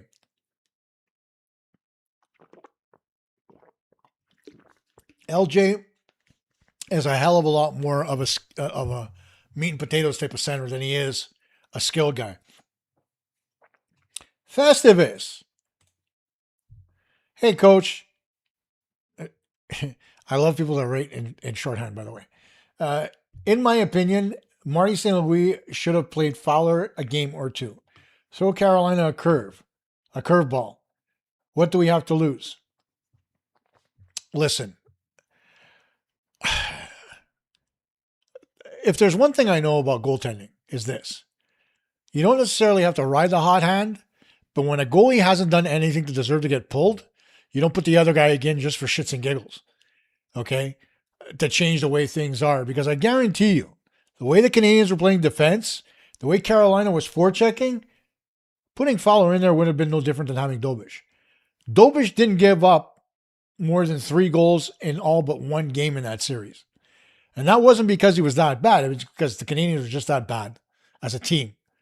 Okay, so trying to put that on him and putting Fowler in there, honestly, it wouldn't have done anything to Fowler.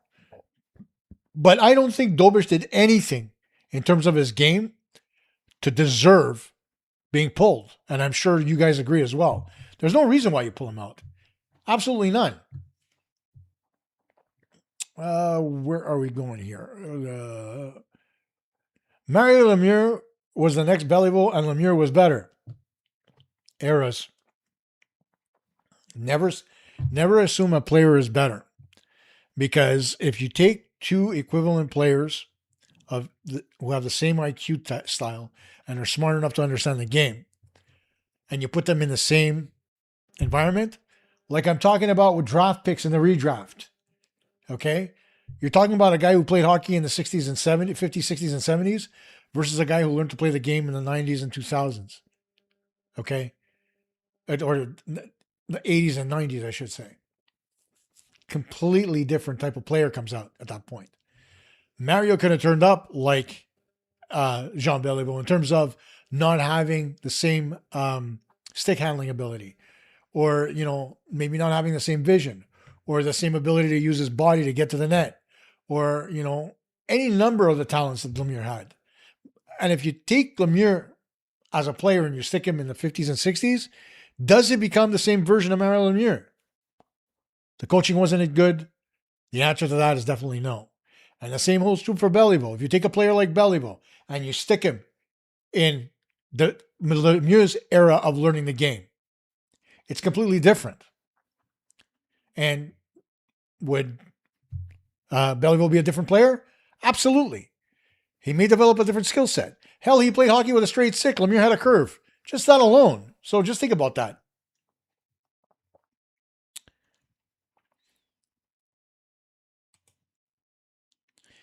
Jack Eye said he doesn't like the name Wi-Fi, or so I've heard.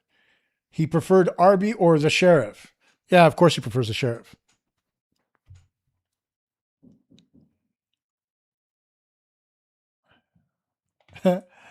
Festivus. Ribeiro's nose destroyed him. No pity for him. Yeah, you're talking about 8 Ball on Saint Laurent, aren't you? Yep. I'm there too. I understand that.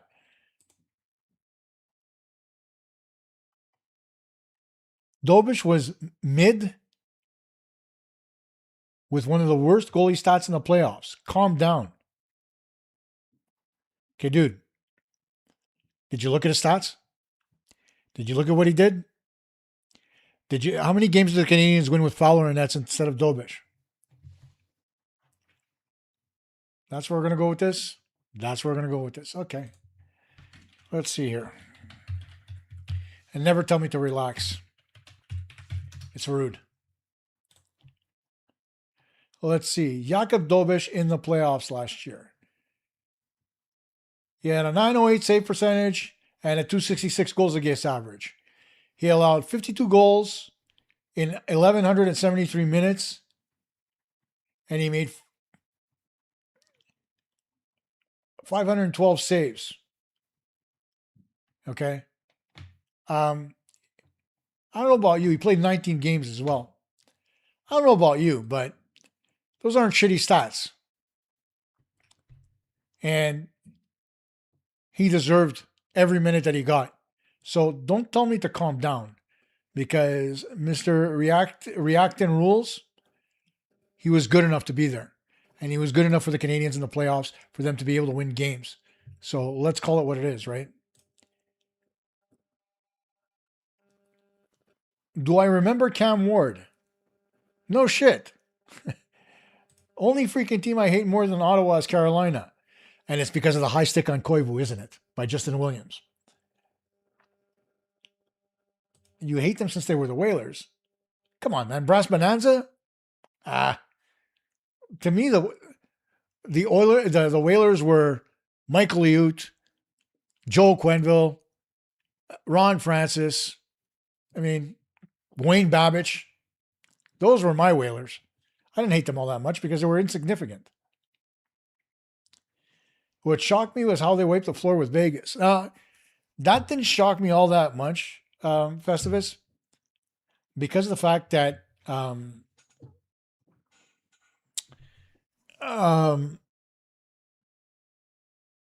was I going with this? Vegas is an older team. They weren't as young as Carolina. And the thing about Carolina and the way they play is that, one, they had their legs, right? They'd only played, 13 games to that point? So they had their legs. They had a much less difficult journey than Vegas, or the Canadiens for that matter. And the thing is that their way to play is so suffocating. And picture this, hypothetical for all of you. Imagine Carolina goes 7 games against Ottawa and then goes 7 games in series number 2 against Tampa Bay. Not Tampa Bay. Son of a bitch. Who did they play in round 2?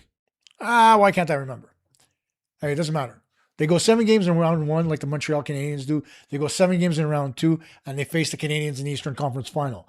Is the result the same? I don't know. The one thing I know about Rod Brindamore is that he is absolutely a stickler about players being in good shape. So maybe they do come out the same way. But when you're playing that many games in such a short period of time, I mean, it's tough. 19 games in what? Just over a month? 6 weeks? It's a lot to process. And Reacting Rules, those aren't mid stats. Okay? You know how they're not mid stats? Because let's take into account Frederick Anderson, okay? As an example. Didn't face nearly as much rubber as Dobish. But he had a 910 save percentage. Only made 322 saves. Played 16 games. What more do you have to say at that point? The difference, 0.005. You're going to tell me those are mid stats? Okay. Let's look at another goalie just for argument's sake, okay? Brandon Bussey. Now, his stats were crazy. 931. He only played 4 games. He also allowed a goal in behind him that went off the boards and in. Just saying. But at the end of the day, I mean, 9-10 versus 9-05, not a big difference. And 9-05 in 19 games is nothing to scoff at, my friend. Okay? The days of goalies having 920 save percentages, they're gone. Take a look around the league. There's no more. Right? And if you look at Dobish's save percentage during the season, right, it was 901. Wasn't that far away. The biggest difference between the 901 and the 905, or 908, excuse me, so you're talking 2 points, not even 905. Got to clean my glasses. Okay? Dobish was at 908 in the playoffs. Frederick Anderson is 910. And Anderson won the cup. And he stopped 200 shots less than Dobish. Mid stats? Dude, if you're going to tell me to calm down, give me another reason than that. Like, seriously. And I agree with Sheldon. Do not tell coach to calm down. It's very disrespectful. Okay, I'm passionate about this game. It's the whole reason why I do the podcast. It's the whole reason why all these people listen to me in the first place. You know? But anyway. Now 28. Fowler lost as many games as he won in the regular season. Dobish is the number one goalie until someone plays better. I don't have a problem with that. The thing about Fowler is simple, okay? He's got the game to succeed. He needs reps. But he also needs a team that plays a little bit better defense in front of him. I think if there's one thing that I noticed is that the way the Canadiens play defense in front of him, he has trouble identifying plays. And I think that's the part that they're going to work on him a little bit more with. And that's something Marciano is going to look at, right? Because it's the one part of goaltending that everybody takes for granted. And it's the reason why when you take a look around in terms of a lot of the coaches that come into the National Hockey League, a lot of them were goaltenders, right? A lot of them understand because the plays in front of them, they see it develop, they understand what's going to happen, they see where players are going, and they learn to interpret. And that's why they become such good coaches. And that's why they become such good goaltenders, because they can read the play very well. That in turn is what Fowler is. Fowler's hockey IQ is off the chart. The minute he learns how to identify places that are coming in on him, and he's going to have to do that more probably in the video room than he does on the ice this season, he's going to be a hell of a goaltender because he's got all the technical talent in the world. But that's the one part of the game that needs to get better for him.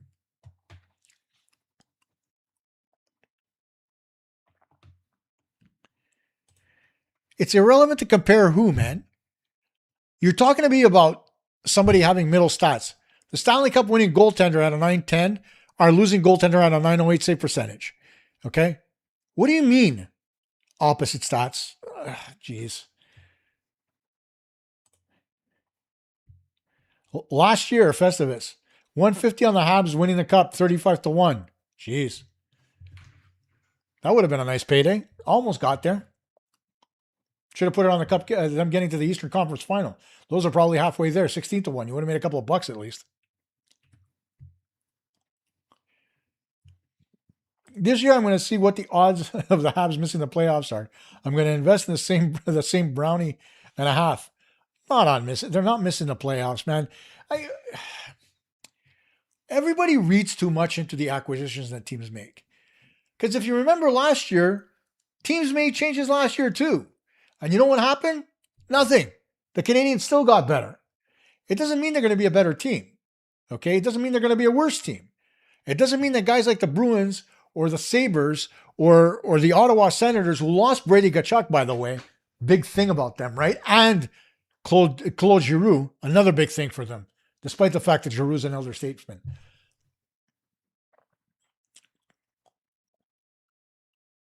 There are a lot of teams that made changes in the Atlantic Division. Florida needed to make them because they missed the playoffs altogether last year after winning the Cup 2 years in a row. So you knew Bill Zito was going to make a big splash, right? Tampa Bay, did they make a lot of changes? Not really. But all of a sudden, Detroit's going to be better than Montreal. Detroit's a freaking dumpster fire. Buffalo, they're not going to be better. They lost Alex Tuck. They're going to be missing that production. I mean, I said this about Toronto. Toronto might be better with Gavin McKenna. They might not be because they still haven't addressed their bloody defense. And their coach came from a team that was a defensive team first and missed the playoffs last year, which is the reason why he got fired. I mean, Can we stop assuming that because some teams make moves and others don't, that the other teams got better? I wish I had a piece of paper here, but you don't get better on paper. Okay? In the standings, you get better by putting your ass on the ice and getting results. That's what the Canadiens are going to be looking for. That's what they're going to get. I'm sure this team's going to be better than they were last year because keep in mind, go back to last season and take away all the games that Sam Montembeault played where he absolutely couldn't stop a beach ball. Routine saves that he couldn't stop that the Canadiens lost. Would they have ended up with 106 points or would they ended up with more? You know the answer to that math. So I'm not putting my money on the Canadiens to miss the playoffs. I would put my money on them making the playoffs for a third year in a row. It's not going to be a rough season, Festivus, trust me.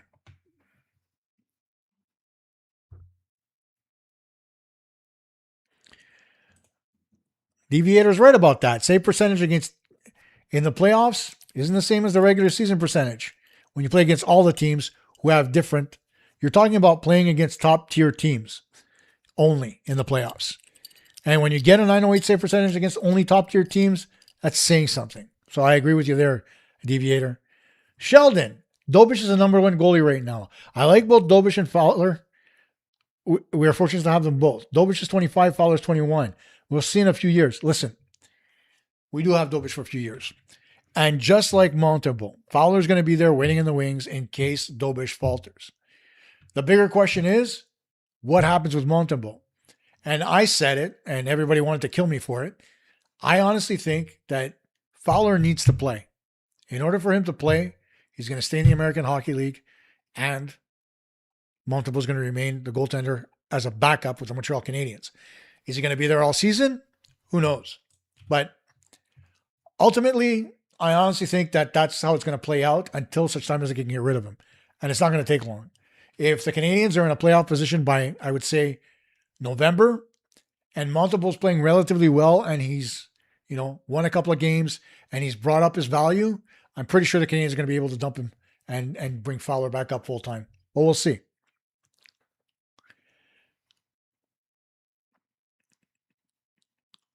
They had a record season last year. Is Caulfield going to pop another 50? Is Suzuki going to get another 100-point season? Those two questions all depend on what happens with Slafkovsky. Because if the Montreal Canadiens have Slafkovsky on that first line, I believe they will. If they don't, it's going to be harder to say. Because a lot of the points Suzuki got were on second assists off of what Slafkovsky did and vice versa. So all three guys feed off each other. So we'll see, but it's very possible that they both get the same type of production. Suzuki, he's going to be watched all season long. So is Caulfield, so is Slafkovsky. We'll see what happens. I think they could do it again, though. And you get to my next question. How about Slav? For me, it was a big disappointment in the playoffs. Listen, that whole line was a big disappointment in the playoffs. Let's be honest. Okay, when you're playing against the other team's best defensive forwards, you're going to end up with games like that. But to their credit, the Canadiens did the exact same thing to the other teams as well. It's not like guys like Sebastian Aho and Svechnikov were lighting the place on fire. They got occasional goals, but for the just like Caulfield did, just like Suzuki did. So that pretty much, went 1-1. I'm not too worried about it. Trust me. They'll be top 3 in the Atlantic. Well, it's what they were last year, so I don't think that's too bad. Now it's 26. The question I think we need to ask ourselves is, do you think that they're going to actually win the division this time around? That's the better question.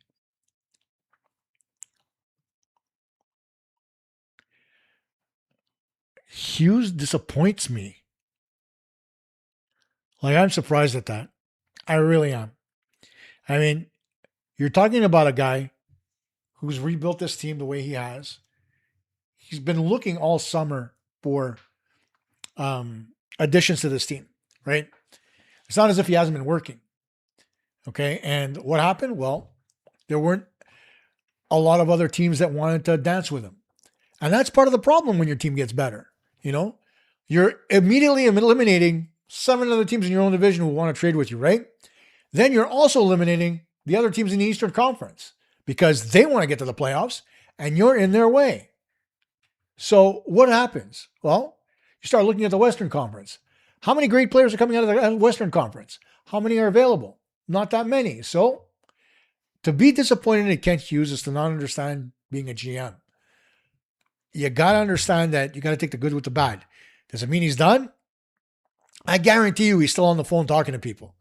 Okay, still trying to have deals, make deals, right? We'll see what happens. I don't think he's done. I think before the golf tournament, he may very well do something. It's just a feeling I've got. Sheldon with the voice of reason here. Teams who make a lot of moves in the offseason typically don't improve substantially, and quite often it backfired. That's true. Why? Because some of those players don't fit into the same system as quickly and as easily. They also don't play well with their line mates. There's a lot that has to go on there. You've got to establish chemistry. You've got to have an understanding for the systems that each individual team plays. There's a lot that goes into it. So I don't disagree with you on that front, Sheldon. Not at all.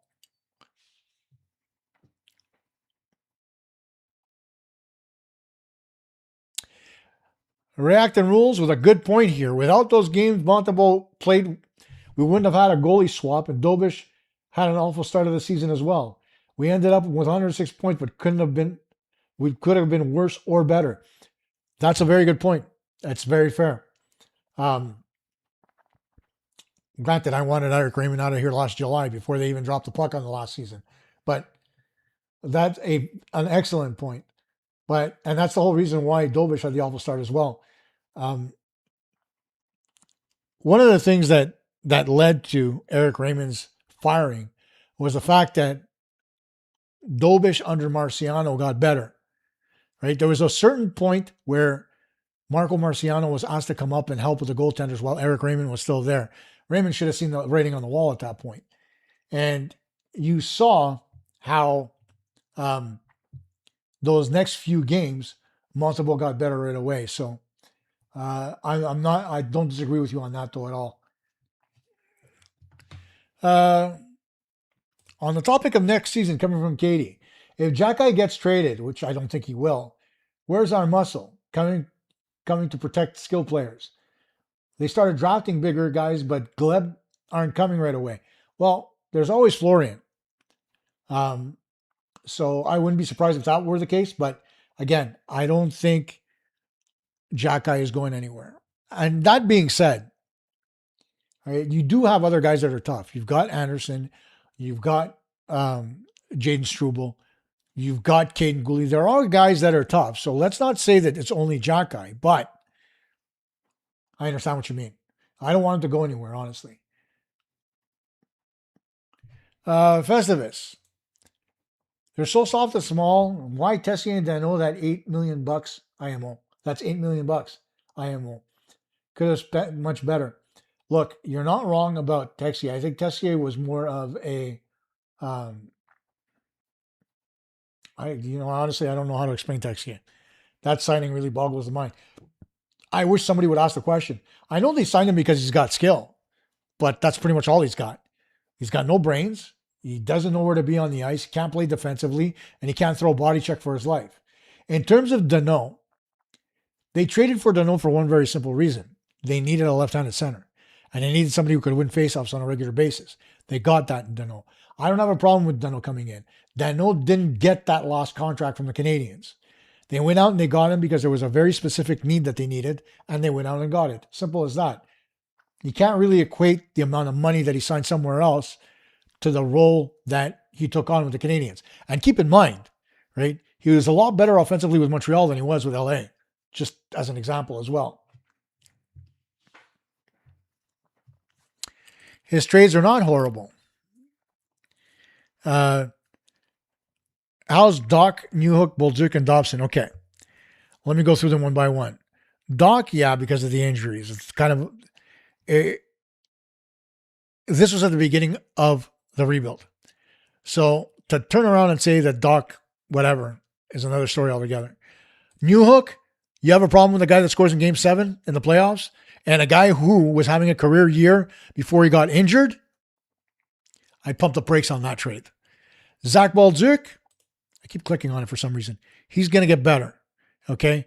I think there was an adaptation period, and as I said about Marty, a little bit of an ice time allocation that needs to be fixed. And it will. Noah Dobson, look, playing Dobson with somebody like Lane Hudson is a bonehead idea. Why? Because they're both offensive defensemen. Both want to go with the puck. And when they do, you end up with odd man rushes going the other way with forwards back trying to defend. I get that part. But I like Dobson. I like what he brings to the table. Okay? He's pretty good in his own zone. Do I want him to limit his giveaways a little bit more? Yes. But that'll come more from him learning not to try to stretch the ice all the time and from forwards coming back to support the defense on the breakout. But other than that, I mean, you could be disappointed with this season, right? But I don't think that you can turn around and say that Dobson's overall game was a bust, because it wasn't. For long stretches of this season, he was Montreal's best defenseman. Katie, Hughes has our core locked up, so he won't have hostile offers like the Ducks. And he hasn't mismanaged assets. He's got the resources to make a move when one comes to us, or help when he has one when that helps us come. Whatever. Not disappointing. No, he's not. I mean, it's unfair to say that you're disappointed in him. You shouldn't be.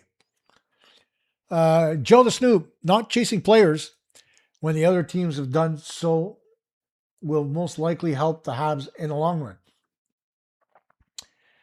It's not so much chasing players, Joe, is that, you know, there were players on the market that could have helped the Canadiens. When you take a look at, where am I going here? With Mason McTavish, for example. But the Canadiens couldn't, in good conscience, give up those kind of assets in order to acquire the player, because then you'd be going backwards just to get one guy. If they would have gotten the guy because, okay, he's being traded away for a bucket of pucks and a couple of draft picks, okay, but not when the price was as high as it was. And honestly, if there's one thing that really screwed everything up, it's Daniel Briere's offer sheet to Leo Carlson. Let's call it what it is. Excuse me. There's nothing to be said about Daniel Briere, but other than he's an idiot. I mean, even the Dorofeyev deal, where he got $12 million. My God, man. GMs that have money don't know how to spend it. They're a lot like me on a shopping spree. There you go, Sheldon. Hughes is not going to make any dumb moves like a lot of these other teams. Trust the process. And I agree with that wholeheartedly. Our core gets their asses handed to them in the playoffs, and Dober saves their asses in rounds 1-2. Agreed. Okay, here's Festivus asking me, would you bet $100 on Hughes and Gorton raising a cup as a Habs? Yes. How's that? Absolutely, without a doubt. When? Hard to say, but they'll definitely do it while they're still with the Canadiens. Naz26, predicting 107 points, wins the Atlantic. Also predicting Habs will be a 100-plus point team and might win the division. You know, that's what I said last year, and everybody was laughing at me. But I am what I am. All right, gang. My voice is getting a bit raw, so we're going to take this last batch of questions that I got, ending with Festivus, and we'll take it from there. Let's see here. Coach, Texier isn't your man, but he can do wonders in OT shootouts with a lot of... Yeah, because that's the important part of the hockey game, but I get your sarcasm. I love it. That offer sheet was so ridiculous, says Joe. Almost stuffed the entire league. Well, that was the point. I mean, it's okay. You think it's going to work for the Flyers, and you're disappointed that you didn't get the player because you got $36 million on your cap, but you screwed up the Ducks. You screwed up the market. I mean, what are guys going to ask for next year when the cap goes up? Honestly, when, say, for example, somebody like Connor McDavid, what's going to ask for $20 million? And he's going to be due for it because he's a 100-point player. That's the difference. You're giving the other guy $18 million for 67 points in one season and 37 goals. A little dumbass. 1993, I was in my 20s. And my patience has run out, one gaff after another. Yeah, dude, I was in my 20s also in 1993. Sheldon, I'm 69. I'm not negative. That's because you've gotten to retirement age. You can't be negative at this point. I'm getting there. That's why I'm laughing. Ron Biggs, I agreed Danault was a complete waste of $6 million, pathetic weakling. Line a total waste at $8 million. Gallagher gone. Not worth the money, but lots of guts, and the way Marty treated him shows his stupidity. Whoa, buddy. What are you talking about? Gallagher? Okay, Ron, let's get a couple of things straight. Danault at $6 million was not a contract the Canadiens signed. They had the cap space. They had a need. They went out. They got it. And he did a good job in the role that they needed him for. Is he going to get that same contract? No. But at the end of the day, there was a need on the Montreal Canadiens. They needed a left-handed shot center who could win faceoffs and play in a defensive role. That's exactly what they got. And he was among the best on the team. So did Kent Hughes get his money worth for what he was looking for? Absolutely. Calling him a pathetic weakling? You obviously don't watch him play, do you? Line, okay. Line was a waste. But here's the thing about Line. The problem wasn't that he couldn't play. He could. The recurrence, the doubt, the self-awareness, all gone. And when you have a player that's got no confidence, you're not putting him on the ice. It was as simple as that. That's all you got to say about it, right? Was it a mistake to try it? No. You're in the middle of a freaking rebuild. And ask yourself the question, the season before last, if you don't get his 19 power play goals, are you making the playoffs? Is it not worth $8 million or $9 million bucks to make the playoffs at that point? My answer to that would be yes. Do I disagree that it was the wrong move? I said that at the very beginning. But it was a good deal to get and a relatively good gamble to make given the situation the team was in at that point. Now, if they would have said they want to re-sign Line now, no, not a chance. And when it comes to Gallagher, as I mentioned earlier, Ron, okay, I think last season did Gallagher in body-wise. I don't think he had much left in the playoffs. That's not to say I wouldn't have tried him a couple of times and spotted him in here and there. But honestly, at the tail end of the season, he was gassed. Okay? He had nothing left in the tank because the compressed schedule messed him up. It messed a lot of players up around the league. There's no two ways about that. But here's the thing.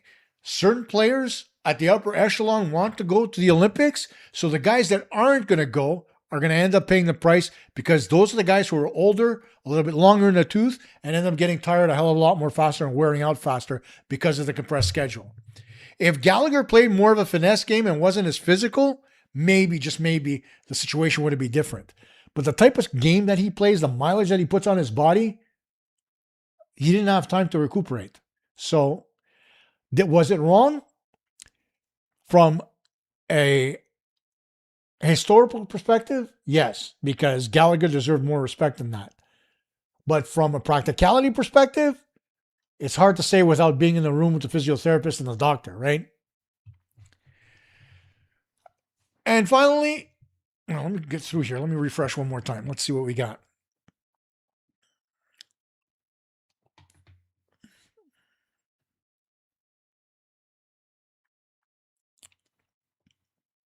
You know my cousin Dina. So what? Dina loves me, man. I'm not, what kind of a threat is that? Good Lord. Let's go. Nas 26, go Habs, go. Festivus, Olivier was a guy he should have got. I don't get it, Festivus. Honestly, I'm going to stop reading it there. Olivier's not going anywhere, man. Do you honestly think that Columbus is going to let him go? And Sheldon with the last word of the night. There are 25 other teams in the National Hockey League who wish they were on the same path as the Montreal Canadiens. And that, my friends, is absolutely true. As I mentioned earlier, guys, The store is open for PuckTalk Montreal. I will bring it up one more time, so hang on a second.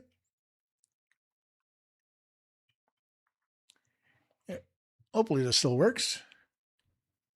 There we go. Let me get that out of the way. So the store is up. It's at pucktalkmtl.com/shop. Go out there, take a look. You've seen me wearing the hoodie, the t-shirt. I've got the baseball hat. I've designed a hell of a lot more stuff, including your classic Puck property of PuckTalk Montreal merchandise. I mean, go take a look, guys. If you buy, you buy. You don't, you don't. But nothing says I support PuckTalk Montreal in the community than wearing the gear. And I've got another one of those specialty t-shirts to show you in this one for Cole Caulfield. And it comes in multiple colors, whether it's black, maroon over here, or blue, or even gray. So you've got your choice. Sizes are all there up to 5X. Guys, get on there. PuckTalkMTL.com/shop. Go check it out. And as always, my final word of the night, as I get rid of all this shit on my screen, keep your skates down and stick on the ice. Love you all, including you, Mr. Reactant.